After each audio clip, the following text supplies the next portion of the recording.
آپ دیکھ رہے ہیں دنیا بھر کی خبریں اور یہ رہی آج کی سرخیاں۔ ٹرمپ نے کہا ایران کے ساتھ ہمیں جنگ میں نہیں کھینچ سکتا اسرائیل، ساتھ ہی ایران کو دے ڈالی دھمکی۔ ڈونلڈ ٹرمپ نے ایران کے سپریم لیڈر خامنئی سے ملاقات کے لیے دیا سافٹ سگنل۔ فرانس پہنچے غزہ سے نکالے گئے فلسطینی، فرینچ حکومت نے کیا خیر مقدم۔ پراگوے نے ایران کے IRGC کو دہشت گرد تنظیم کیا ڈکلیئر، اسرائیل میں خوشی۔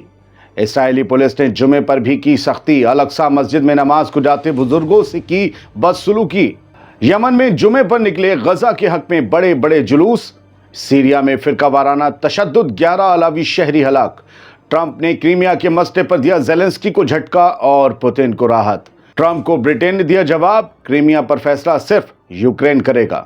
اور سوڈان میں بھوک کا طوفان، WFP نے کہا حالات بے حد خراب۔ آزاد بول انڈیا میں آپ کا خیر مقدم ہے، میں ہوں عادل خان آزاد۔ آج 25 اپریل 2025 ہے اور آپ دیکھ رہے ہیں اسپیشل پرائم ٹائم شو دنیا بھر کی خبریں۔ چلیے شروع کرتے ہیں دنیا بھر کی خبروں کا یہ سفر تفصیل سے۔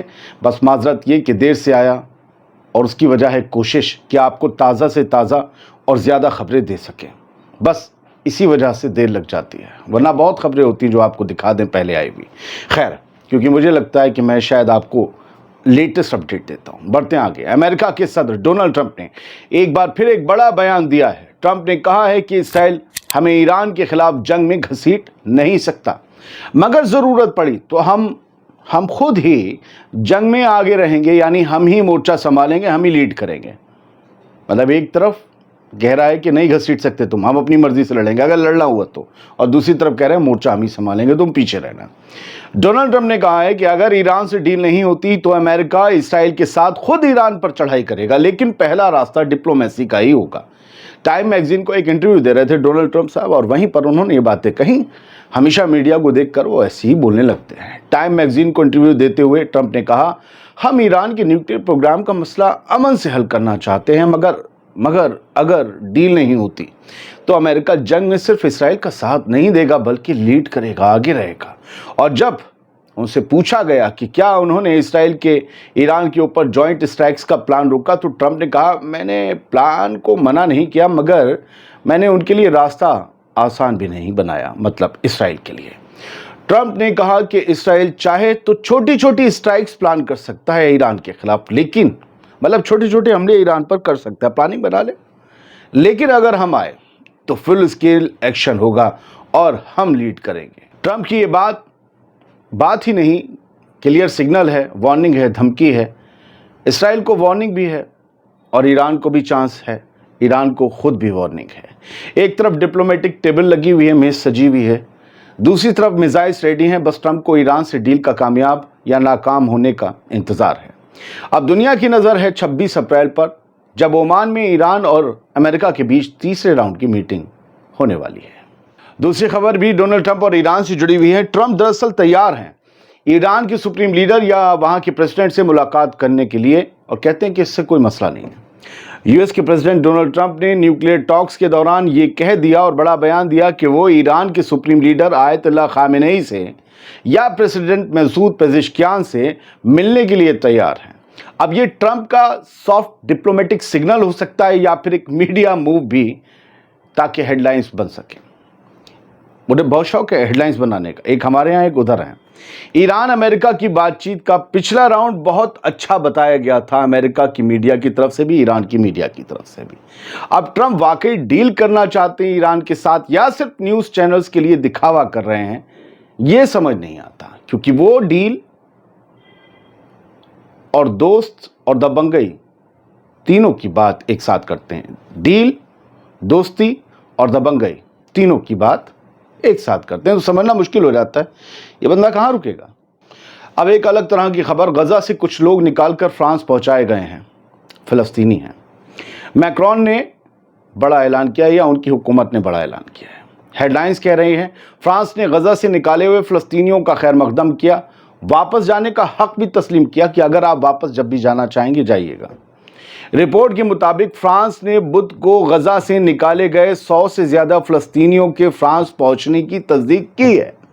فرینچ فارن منسٹری نے کہا کہ 18 مہینے سے فرانس غزہ میں اپنے سٹیزنز، فرینچ انسٹیٹیوٹ کے اسٹاف اور ان کے خاندان کے لوگوں کی سیکیورٹی کے لیے کام کر رہا ہے۔ फ्रेंच फॉरेन मिनिस्ट्री के स्पोक्स पर्सन ने यह भी बताया कि बहुत से फ़लस्तीनी बच्चे भी हैं जो पहले से फ्रांस में रहते हैं, वो भी गज़ा से आए अपने इन रिश्तेदारों से अब मिल पाएंगे।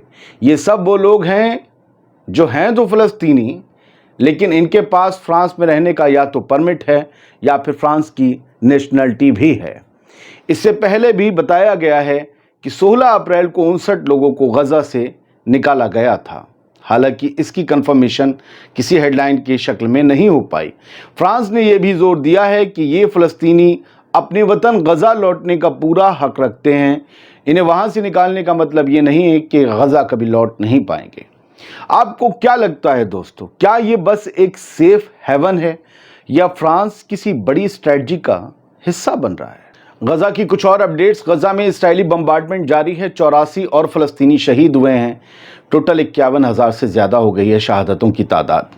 इजराइल की फ़ौज ने फिर गज़ा पर हवाई हमले किए, कम से कम 84 फ़लस्तीनी शहीद हो गए। गज़ा की हेल्थ मिनिस्ट्री ने बयान दिया, अक्टूबर 2023 से लेकर अब तक शहीदों की तादाद 51,439 हो चुकी है। मिनिस्ट्री ने कहा कि आखिरी 24 घंटों में 168 ज़ख्मियों को हॉस्पिटल लाया गया, इलाज जारी है। हालात इतने ख़राब हैं, बहुत से लोग अभी भी मिट्टी के नीचे या सड़कों पर पड़े हुए हैं या मलबे के नीचे दबे हुए हैं, लेकिन रेस्क्यूअर्स उन तक पहुंच नहीं पा रहे, उनकी मदद नहीं कर पा रहे, उन्हें निकाल नहीं पा रहे, उन्हें अस्पताल ला नहीं पा रहे। 18 मार्च को जब से ये सीज़ फायर टूटा है, तब से लेकर आज तक 2 महीने कुछ दिन में गज़ा में 2062 लोग शहीद हो गए और 5,375 जख्मी हो गए। अगर 2,000 से ज़्यादा लोगों को कहीं और मार दिया जाए तो वो जेनोसाइड कहलाता है, वो कत्लो गारत कहलाता है। वहाँ जंग शुरू हो जाती है। गज़ा में जंग बंद नहीं हो रही, कत्लो गारत रुक नहीं रहा। ऑशविट्ज़ कैंप का आपने नाम सुना होगा। हिटलर ने इस कैंप में यहूदियों के ऊपर बहुत से जुल्म ढाए थे। अब हमास ने इस्राएली प्राइम मिनिस्टर नेतन्याहू के होलोकॉस्ट रिमेम्बरेंस डे पर जो नेतन्याहू ने स्पीच दी होलोकॉस्ट को याद करते हुए, उस पर हमास ने सख्त रिएक्शन दिया है और कहा है कि गज़ा आज के दौर का ऑशविट्ज़ कैंप बन चुका है, जहां राख फ़लस्तीनियों की है और जुल्म करने वाले ज़ायनिस्ट हैं। हमास के स्टेटमेंट में कहा गया, जो लोग नाजियों के मजलूमों पर किए गए जुल्म के लिए आंसू बहाते हैं, आज वो ही हमारे दौर के जेनोसाइड की जिम्मेदार हैं। बढ़ते हैं आगे। साउथ अमेरिकन कॉन्टिनेंट में बसे एक मुल्क पैराग्वे ने एक बड़ा कदम उठाया है। उसने ईरान की रेवोल्यूशनरी गार्ड्स यानी कि IRGC को दहशतगर्द तंजीम डिक्लेयर कर दिया है। साथ ही हमास और हिजबुल्लाह के तमाम हिस्सों, चाहे वो पॉलिटिकल विंग हो चाहे मिलिट्री विंग हो, इन सब को भी ऑफिशियली दहशतगर्द तंजीम में शामिल कर दिया है। ये फैसला जुमेरात को एक प्रेसिडेंशियल डिक्री के जरिए किया गया।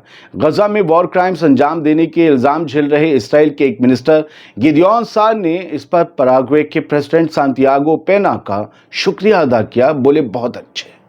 उसने कहा कि ईरान दुनिया का सबसे बड़ा टेररिज्म और एक्सट्रीमिज्म का एक्सपोर्टर है। IRGC और उसकी प्रॉक्सीज रीजनल स्टेबिलिटी और ग्लोबल पीस के लिए खतरा है। गिदियोन सार इजराइल का फॉरेन मिनिस्टर है। उसने कहा है कि और भी मुल्क ऐसे कदम उठाएं तो बड़ा अच्छा लगेगा। आज जुमे के मौके पर मस्जिद अल अक्सा में नमाज के दौरान ज़्यादा भीड़ जमा होने पर इसराइल ने हमेशा की तरह पाबंदियां लगा रखी थीं कि ज़्यादा लोग जमा नहीं हो सकते। आज इसराइली पुलिस ने एक बूढ़े फ़लस्तीनी शख्स के साथ बदसलूकी की जब वो मकबूजा जेरूसलम में अल अक्सा मस्जिद जा रहे थे जुमे की नमाज अदा करने। पुलिस ने न सिर्फ उन्हें रोका बल्कि धक्के भी दिए। सोशल मीडिया पर यह वीडियो वायरल हो गया। वीडियो में देखा जा सकता है कि वो बूढ़ा शख्स जलील हो रहा है, इस्राएली पुलिस के हाथों ख्वार हो रहा है, लेकिन फिर भी उसने नमाज का इरादा नहीं छोड़ा। ये वाक़या मकबूजा शहर में फ़लस्तीनियों के मजहबी हुकूक पर लगातार हो रहे हमलों की एक और मिसाल है। बात यमन की। जुमे की नमाज के बाद गज़ा के हक़ में यमन की सड़कों पर बड़े बड़े जुलूस निकले। सादा शहर में हज़ारों लोगों ने गज़ा के मजलूम लोगों के लिए एक बड़ा एहतजाजी जुलूस निकाला। लोगों ने अमेरिका और इसराइल के ख़िलाफ़ नारेबाजी की और फ़लस्तीन से अपनी पूरी हिमायत का इजहार किया। यमनी अवाम ने कहा कि गज़ा जल रहा है लेकिन हम खामोश नहीं रहेंगे। बात सीरिया की। सीरिया में फ़िरका वाराना तशद्दुद हुआ है। फिर से 11 अलावी शहरी हलाक हुए हैं। माइनॉरिटीज़ में आते हैं अलावी। होम्स प्रोविंस में सीरिया की सिक्योरिटी फोर्सेस की रेड्स में 11 अलावी शहरियों को मार दिया गया। हलाक होने वालों में यूनिवर्सिटी के स्टूडेंट्स भी शामिल हैं। सोचिए ज़रा।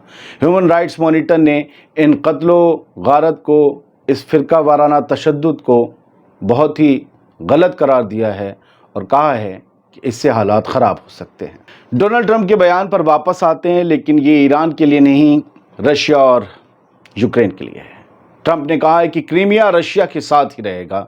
ज़ेलेंस्की को इस बयान से झटका लगा है। पुतिन के लिए राहत महसूस की जा सकती है। यूएस प्रेसिडेंट डोनाल्ड ट्रंप ने कहा कि यूक्रेन का क्रीमिया इलाका किसी भी अमन एग्रीमेंट के तहत रशिया के साथ ही रहेगा। यूक्रेन का इलाका रशिया के साथ रहेगा, यानी रशिया के कब्जे में रहेगा।